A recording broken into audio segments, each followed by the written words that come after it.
നമസ്കാരം, ഞാൻ AP Anilkumar MLA.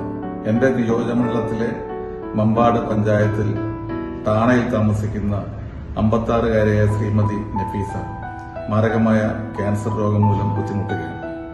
അവർക്ക് ചികിത്സ നിർദ്ദേശിച്ചിട്ടുള്ളത് മജ്ജ മാറ്റിവെക്കൽ ശസ്ത്രക്രിയയാണ്. ഭാരിച്ച ചെലവ് വരുന്ന ഈ ചികിത്സയ്ക്ക് പണം കണ്ടെത്തുന്നതിനുള്ള തീവ്ര ശ്രമത്തിലാണ് നാട്ടുകാരെല്ലാവരും.